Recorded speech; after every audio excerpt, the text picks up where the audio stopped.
Hey everyone, welcome to Bench Kings. This series is absolutely flying by. So far we covered every single position except the wingers and strikers. If you haven't watched the other episodes, I would highly recommend to check those out.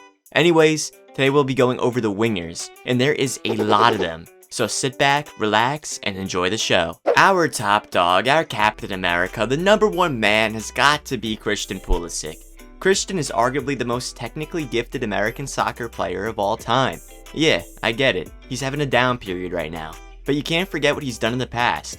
Last season he scored 9 goals and 4 assists in 25 games. One of those games being a perfect hat trick against Burnley where he scored with his head, left foot, and right foot. That must have been one of the best or the best games played by an American ever. Christian had a phenomenal last season, especially after the restart where he was Chelsea's best player. In a stretch of 8 games during the latter half of the season, Christian tallied 8 points, and if you can do the math, that's a point per game. The only reason Chelsea are in the Champions League currently is because of this guy. He put the whole entire team on his back and carried them to a top 4 finish. Currently, Christian hasn't been getting as much love. He's been injured, dealt with family issues, and had to deal with a coaching transition.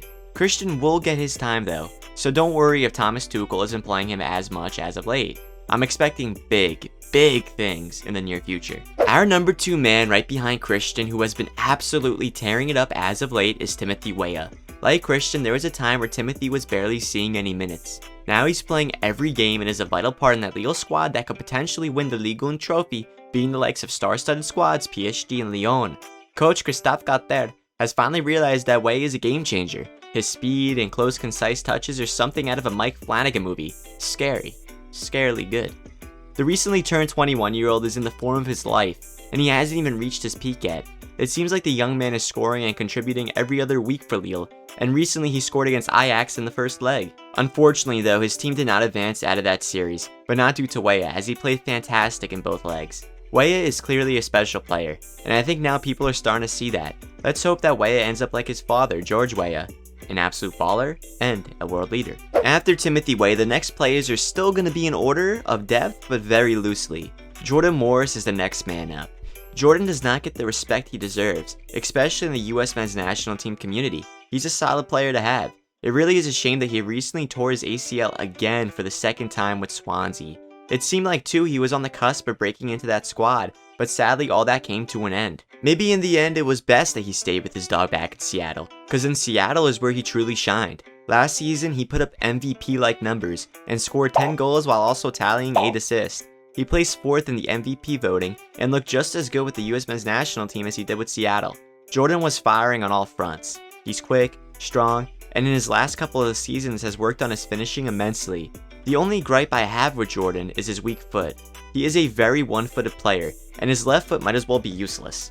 Other than that though, if he can recover, I would like to see Jordan get another crack at the US men's national team. Before we go any further, I just wanted to remind you guys to please like, comment, and subscribe as it really helps us out with the YouTube algorithm so more people can see this video. Also, it raises our stoke levels and helps us with the grind. So now that that's out of the way, let's get back to the video. Conrad La Fuente has so much promise, so much swag, that it would be a shame if he wasted all this talent riding the bench at Barcelona.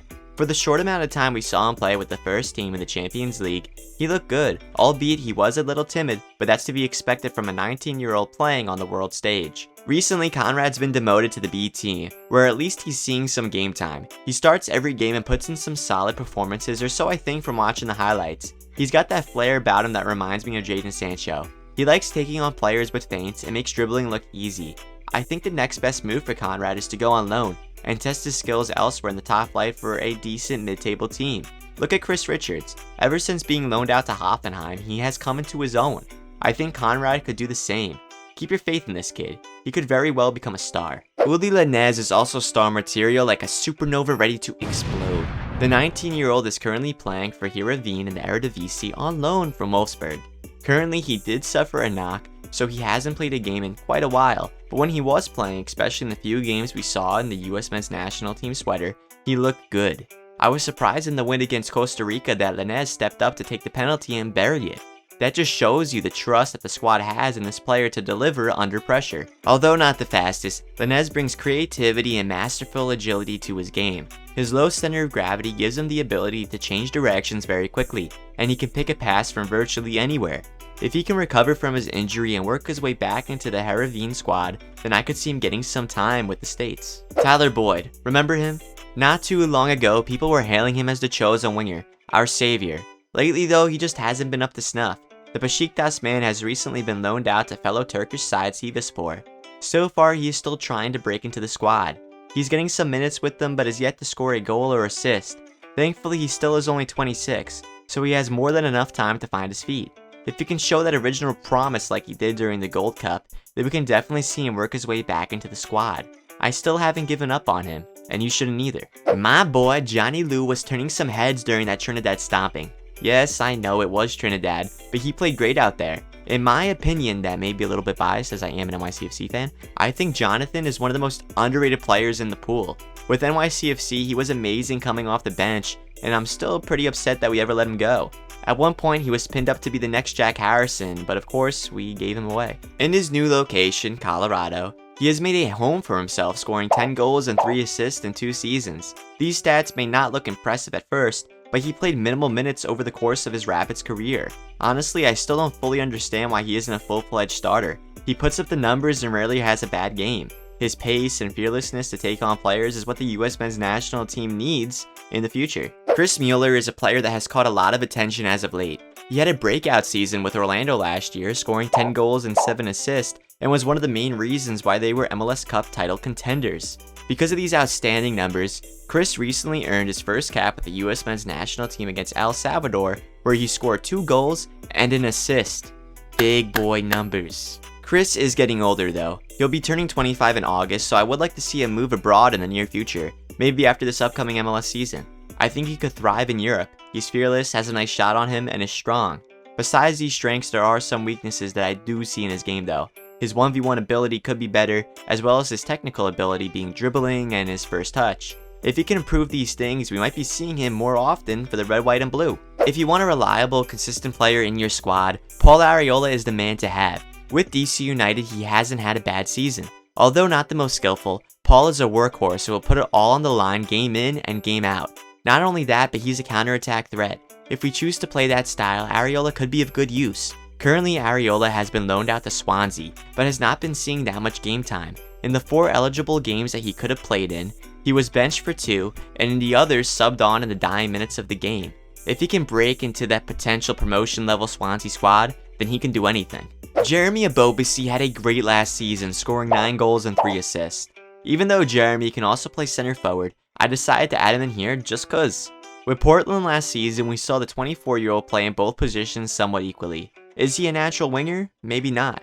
But he was kind of forced to play there during parts of the season because he had Mueller and Goda, who are both out-and-out strikers.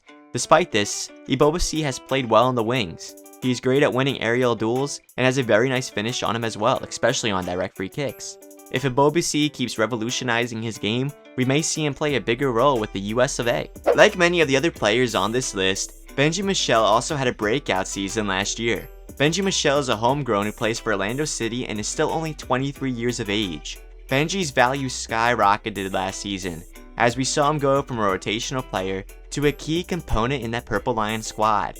Not only is he a pacey player with Fuego dribble, but he's loyal. In 2019, Michelle received a call up to the Haiti national team for their Nations League qualifying match. The call was enticing, but Benji turned the cheek and declined that call, which was a smart move as a year later Michelle was called up to the US men's national team in a friendly against Trinidad. Benji is as loyal as they come, and if that's not deserving of some playing time with the US, then nothing is. Coming to the final stretch now, we have Emmanuel Sabby. Sabby plays for Odense Club in the Danish league and could have played for Italy or Ghana but chose the US. Again, loyalty playing into effect. Sabby is having a pretty decent season thus far, as he has scored 4 goals and 3 assists. I know the Danish league isn't the best, but these numbers are somewhat impressive for a 23-year-old. Judging from his highlights and FIFA card rating, Sabby is an extremely pacey player with a sprint speed of 92. If you don't play FIFA, just know that's high. Also, he has a good dribble and a potential of a 78. Now, if he can fulfill the hypothetical potential, we got a player on our hands. Ex-RSL man Corey Baird is another player that we could see with the US, although pretty unlikely. Not too long ago, Corey Baird was Rookie of the Year in 2018. Everyone thought that he could be a Jordan Morris type player, but things haven't gone his way as of late. Last season, he didn't play all too good, putting up rather abysmal numbers. With his new club LAFC, we could see Baird have a bounce back season. If he could somehow rise above the ridiculously good depth LAFC has, then he could get back to his past form. Don't get me wrong, Baird is a good player, he works hard, but hard work isn't enough to get by at the top level. Now onto our last player, being Sebastian Saucedo. Sebastian has evolved his game a good amount since joining the Liga MX. During his first season with Pumas, he played fairly well, notching in a goal and 2 assists in 10 games. His long shots are marvelous, as he scored a couple of bangers already in his professional career. Recently though, he hasn't been able to see the pitch all too often. He hasn't been included in Pumas' last 5 games, which is a little concerning. Realistically, we probably won't be seeing Sebastian anytime soon with the USMNT national team, but you never know. If you enjoyed this video, please like, comment, and subscribe because it really helps out with the YouTube algorithm. Thank you guys. We'll see you next week for the final episode.